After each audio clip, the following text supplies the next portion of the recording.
Welcome back to another week of Weekly Reflections with Salt and Mugs. Mugs, how we Hey, doing? Isaiah, how you doing, man? I'm blessed.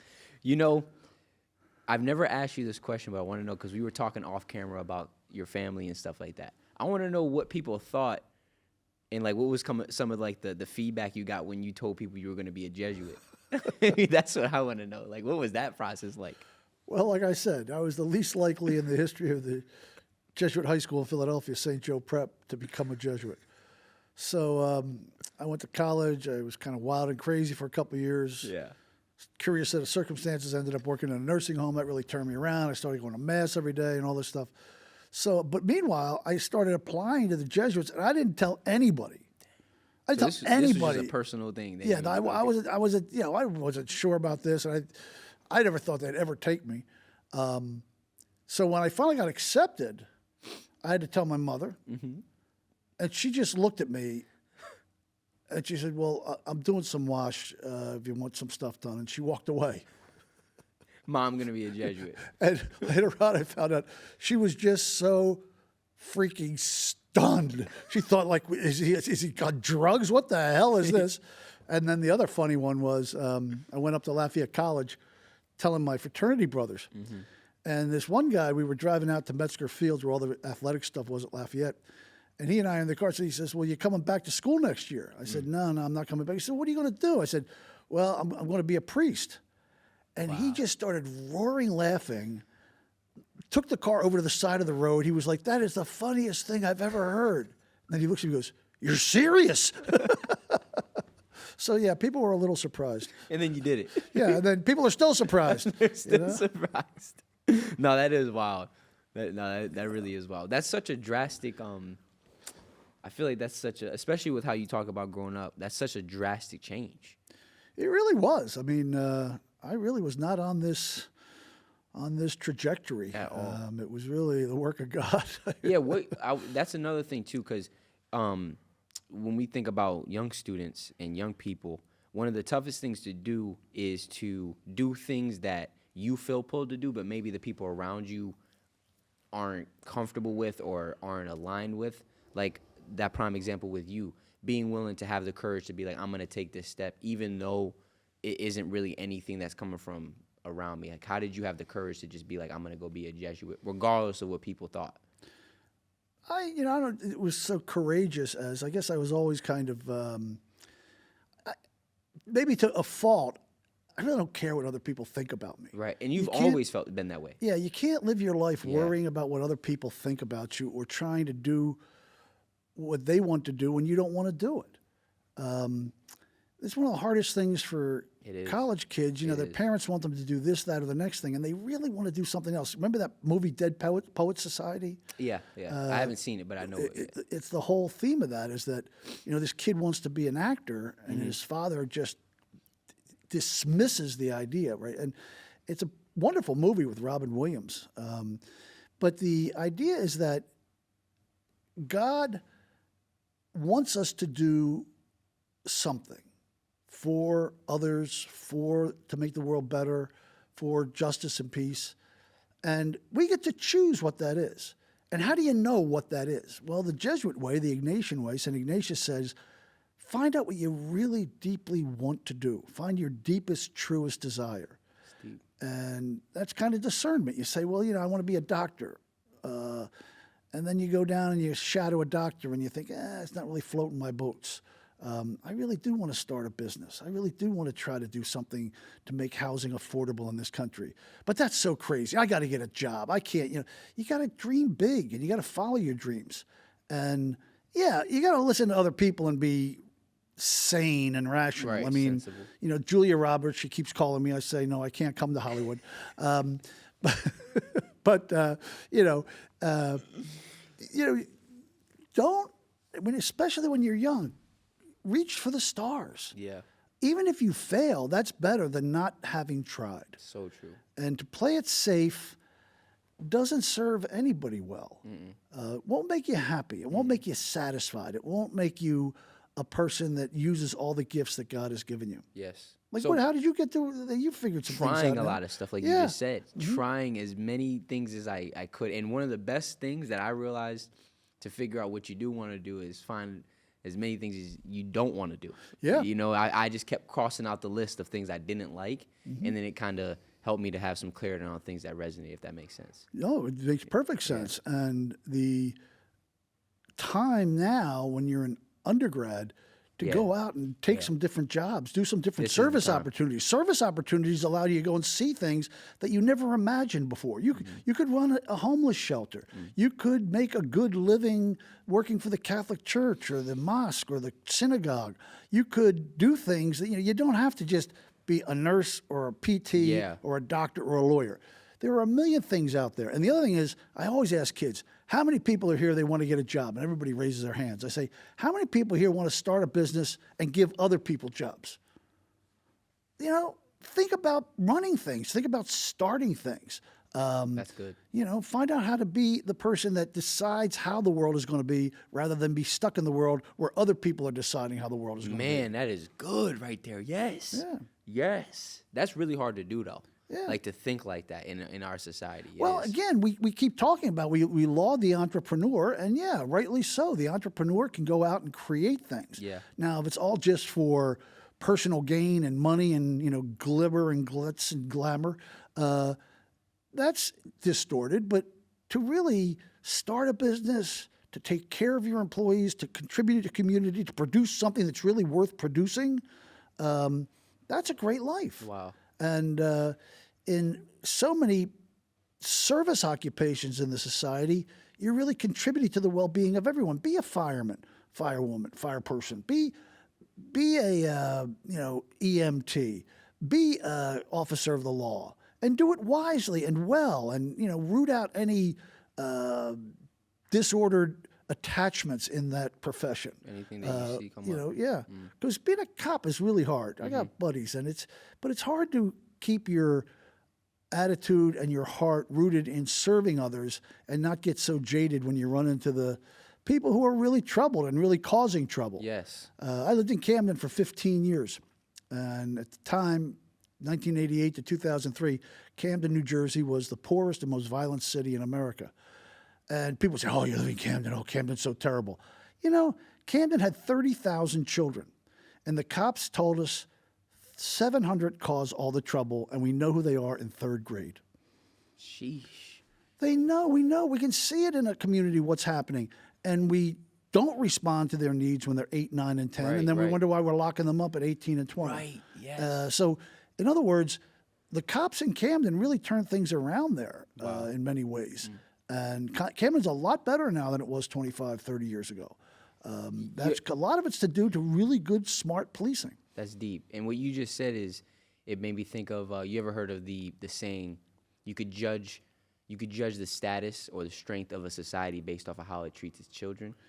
And how it treats its most vulnerable. And our children are the most vulnerable. Most vulnerable, most susceptible. And that's such a good point. It's like you seeing what's expressing itself when they're in high school or a little older, but we're not looking at when they're in elementary or middle school. And the other thing is the famous line, hurt people hurt people. So true. Kids who get hurt, kids who are mistreated, kids who are neglected, they grow up to mistreat and neglect and hurt others. Somebody said, if a kid has nothing to live for, he doesn't care whether you live. So we have to reach out to those in our society who are mistreated and neglected. We have to reach out to so many young people today who are so lonely and feel so disconnected and feel so depressed and so anxious. We have to show, hey, life is wonderful. Life is worth living. You got talents and abilities, and you can do something in this world that will make you and other people peaceful and happy and upfront about making a good world for one another, instead of this cynicism that's corroding so many young people's hearts and minds. Nothing's working. Nothing can change. I taught a course on Catholic social teaching once, and this kid, he was a nice kid, and he was just sitting there, and he raised his head. He says, Father, this stuff really sounds great. Care for the person, care for the poor, care for creation, solidarity, the rights of workers. But frankly, it's all bull. And I said, what do you mean? He says, because nothing's ever going to change. That's dangerous. Well, that's the day I learned that part of my job in a Jesuit university, a Jesuit college, is to help young people realize somebody's going to change things. Somebody's going to change things in this direction or that direction. You might as well get on the train that's going in the direction you want, the direction God wants us to go, rather than just say, nothing's ever going to change. It's all horrible and terrible. I mean, we got problems right now, no doubt about it. Yeah, but with that But attitude, go back, nothing. yeah. But go back to 1968, when I was 12 years old. This country was literally burning to the ground. All these lies you hear today about all these places that are burning, they're really not burning. Go back to Newark. Go back to Detroit. Go back to Philadelphia. Go back to Watts in L.A. in the 60s. Those some heavy Those places. places were Yeah. literally, the Bronx was on fire. Yeah, yeah. And we came through it. Go back to the time of the Civil War. This polarization right now is really distressing and worrisome, but we have to call ourselves to get beyond it, to get beyond it peacefully, to learn how to talk to one another, to converse with one another, to listen to one another, and to get to the facts. The other problem is we really have to start telling the truth. When I was your age, there were raging debates about the Vietnam War. I was the first group of 18-year-olds not drafted. June 73, buddies of mine got drafted. September of 73, when I turned 18, they didn't draft any more people. I had a draft number. We all had, Wow. and guys got sent to Vietnam. The idea that nothing can change comes from the idea that no one really knows what's going on. We knew there was a war in Vietnam. That was a fact at least everybody agreed on. Right. Today we're having a hard time really agreeing on the facts of what we have to address. Because it's all interpretation and it's very like. Well, part of it is just some people are just absolutely outright lying. They're saying this and they're saying that, and it's just not true. Yeah. And we got to get to the truth. Yeah. We got to find out what's going on in our society, what's going on in our world. And that also means we have to get truthful with ourselves. It's all right to be imperfect. Very true. That idea of like what other people think about you. Yeah. You gotta, you're untruthful to yourself because you're worried about what Sally or Sam is going to think about you. Dangerous. You're trying to be perfect, and you weren't meant to be. I always say, high school kids, man. I love high school kids, but they're so. And I was a high school kid. We all were, but they're so worried about what the other kids think about them. I know. And I say, why are you so concerned about what the idiot sitting next to you in algebra thinks, and you don't want to listen to what your parents think, who are giving you food, putting a roof over your head, buying you clothes, and they're going to let you drive their car? I stand at all parents. How you give keys to a 16-year-old kid, I'll never know. But it's like, just be in relationship with one another. Yeah. And realize we are all in relationship. And that's why truth matters so much. We have to be truthful with one another. We have to be honest with ourselves and one another. That's huge. Honest with ourselves and one another. Yeah, that's so good. And not easy. We can deceive ourselves. Very true. I keep looking at myself in the mirror and say, yeah, I'm in pretty good shape. I mean, delusion. Yeah, Absolute delusion. Right. But your mind, what is that called? It's not God. It's confirmation bias. Or distorted image.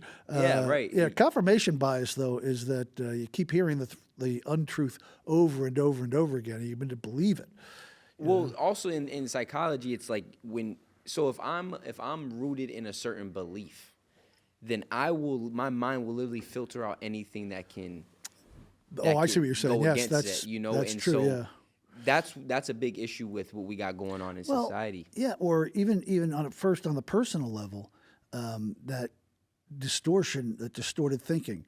I'm not good enough. Yeah. God couldn't love me. Yeah. Well, then everything kind of begins to confirm that for you. Yes. Yes. I have to